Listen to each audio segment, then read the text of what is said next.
Hi guys, welcome again. I'm Inês Alves from The Next Big Idea, and as you know, we are having a series of conversations powered the European Investment Fund. And I'm here with Cristina Fonseca. Hi Cristina, how are Hello. you? Cristina is the partner of Indico Capital Partners, and you were here last night on the opening night, and you were here in a panel about AI. We'll be talking about AI a lot these 3 days. And you were saying it's not a surprise that Portugal is like the second country where companies mostly use AI on their products. Why is that? Why it's not a surprise? I didn't know that before going on stage. But I think actually when we think about the big success cases of the Portuguese ecosystem, they are AI native companies, and they did that before AI was cool. Yeah. So that means I think like both research institutes, universities have been working in AI for a long time. And like our engineers in tech sector knows how to leverage these technologies. And then I mean like we are quite an innovative country. Companies are like want to be ahead and like they take risks, and they've been like adopting these solutions. Like also another very interesting point is like most people think about AI and don't really understand what it means for real. But when we look at a lot of applications we are already using on a regular basis, think about Spotify or YouTube or social networks, the content we see is already highly personalized based on our interests. And that's AI. Like it's intelligence that just looks at like a lot of like data and different signals in order to personalize the content for us. So in terms of consumer, like another good example is if you go on Facebook or on LinkedIn and like one of your friends posts makes a post in a language like that's not your native language, you usually have a translation button. Do you think there's a human at the other side doing this? Of course not. It's AI. It's what we call machine translation. So like AI is already like out there in lots of the applications we use. I think in companies we are now seeing the transition happening or like starting to do that transition. It's going to be very obvious in a couple of years and no one will talk about it like explicitly. Yeah, it's like I like it to compare it like to internet. No one thinks today like you want to search something, you're not thinking about I'm gonna use the internet. No, Exactly. you just use it. Or You just mobile apps. I still yeah. remember like when we started Talkfest, like mobile was quite new and everyone would like, oh, what's your mobile strategy? What are you doing like on the phone? Do you have an Yeah. app? And these days it's like it's a Yeah. no-brainer. Like you You like just use it. It's exactly, you there. just use it. You know, like every single application we build needs to be compatible with mobile because people spend a lot of time on Yeah. their phones. Yeah. AI is going to be the exact same thing, I think. So you're going to be in a panel talking about regulation, and it's a tough topic when we are talking about AI because the pace of innovations it's really really fast, Fast. and the pace of regulation it's not as fast. And maybe that's important, Hmm. not to have the same pace, but we still have a gap because we are innovating faster and faster and faster. um, like regulation is never my favorite topic because like sometimes when you think about regulation like we tend to look at the like worse effects of this technology, and don't get me wrong, they exist. But working in the like working very deeply with startups and lots of entities working with AI, no one wants to use AI like for bad. um, and like I believe it will be very hard to regulate more broadly. Like I don't think an entity can come and like tell us the rules of AI because AI is just very broad. What I believe will happen is industry by industry there will be specific regulation. If I am in fintech and my bank is using my data in order to understand if I'm eligible for a credit, like then the bank probably needs to explain what's going on in order not to like make decisions that Yep. might be biased or based on data Yep. that's not very accurate. Same thing in HR. I think like in New York passed a law very recently that states that if you use AI solutions in your recruitment processes, which basically like are you selecting people based on an algorithm, like that can be very dangerous.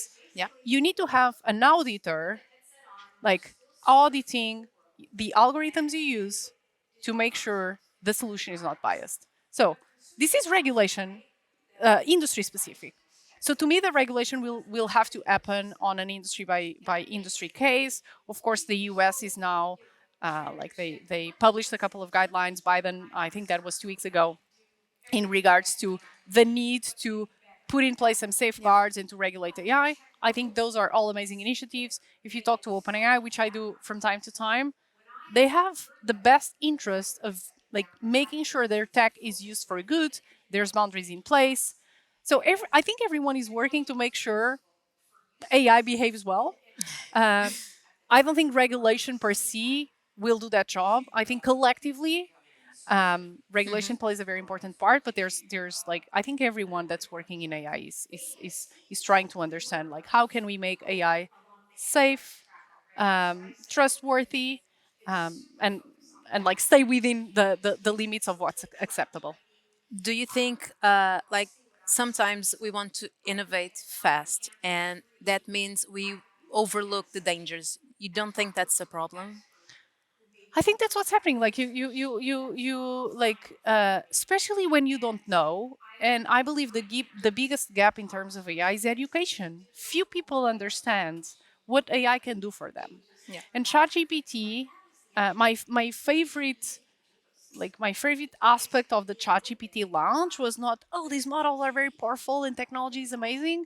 Like that was not the best thing for me. The best thing for me was that maybe for the first time, people were able to see how powerful AI can be and that like it can be an assistant. It became a mainstream topic. Exactly. But before, AI would be, if you wanted to adopt AI in your company, you'd have to put a lot of money, train a model that would only be specific to you. You'd have to know what you wanted upfront, which is like it's sometimes you do, sometimes you don't. So to me, this change management trend that ChatGPT created by just making AI accessible and very easy to understand to people was the best thing that happened. Like the models are very powerful, but there's like very powerful models coming out every 6 months. Fine, we'll have a lot of those. But in a an ecosystem like the Portuguese ecosystem of companies, not only startups but of companies, like you are still having a lot of people talking about digital transformation and digital transformation. Sorry, It's not many steps behind. yeah, AI. it's many steps behind. How do you accelerate that? Because we are asking companies to understand what AI To can do move to for the them. clouds and they're not even in the clouds. Exactly, exactly. I think if we look at history, the countries or the nations that did a better job at transformation were the ones that like leapfrogged like some steps. So I think like it doesn't matter where companies are in that journey as long as they understand what's going on right now and are Okay. ready to jump a couple of steps. Um, like I also know it's challenging to trust these technologies. There's lots of things that are new, and that's all good. But there's very good ways of you adopting AI in a step-by-step way. We all understand the potential. Oh, AI is going to like disrupt a lot of jobs and do a lot of the tasks we do manually today in an automated way. But few people are ready to say, yeah, like bring me the robot. I'll trust the robot to do all of this. It doesn't work like that. But maybe we can have right now we can already have very powerful assistants to help us be better at our jobs. And maybe that's the first step. And one day we will trust those assistants so much that we will say, well, I trust the assistant to now like be in charge. It's the same. Like I was in with a couple of founders here at the Web Summit during the weekend, and I think I believe AI is ready to do everything you would trust an intern to do. That's a good way to I put think things. that's the good way. Like it's like if there's something you trust an intern to do, like try to give that task to AI. There's a high chance the AI will do a good job, and you'll have an intern working for you there. Okay, let's talk a little bit about capital. So, last year, we were talking and thinking about how it's going to be to 2023, and it was like it's going to be a really tough year. Like it's going to be really hard to access investment. We're here now. 1 year after, what's your balance? What do you think it happened on this year? What has changed? So at Indico, we've been very active this year. I was actually counting yesterday. We closed 8 new investments, and I'm not counting with the portfolio companies that we kept backing. So 8 new investments, and we are formalizing 3 more, which we expect to close until the end of the year. So 11 new investments in a year that has been very tough. I'm a big believer that like when the biggest opportunities probably are created when things are tough. Uh, like there's still a lot of capital in the market. There's still lots of big problems to be solved. There's a lot of new technologies that we can leverage. So look, if I was But not an you raise the investor, bar, right? You you raise raise the the bar bar. for companies. but Yeah. but like I think having like a high bar, like it's good, right? Like entrepreneurs should not expect an easy journey, Yeah. right? If you want to be a leader, a world leader in whatever problem you're solving, like you can't expect like it's not fireworks. Like Web Summit is a little bit fireworks. It's amazing. It's a celebration. Yeah. But building a company and scaling a company is hard work. Like it's very rewarding. You learn a lot. You interact with amazing people, but it's hard work.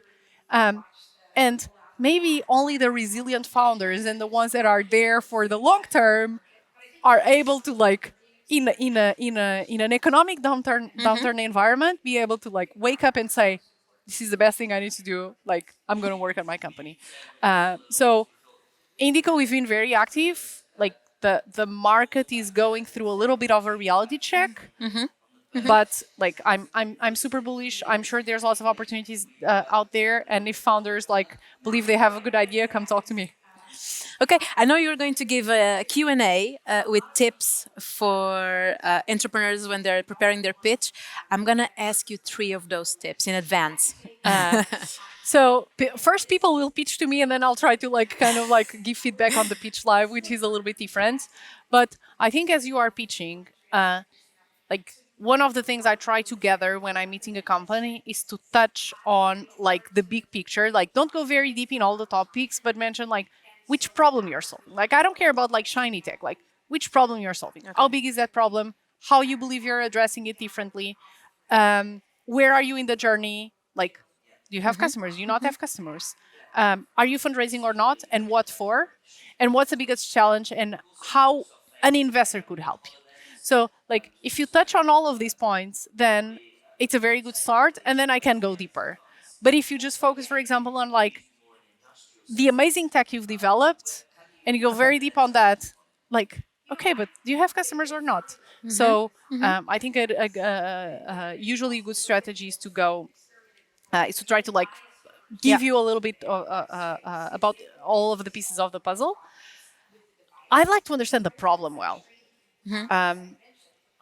We see lots and lots of pitches every day, and everyone tells me, Do you get annoyed when you think people just didn't do the homework?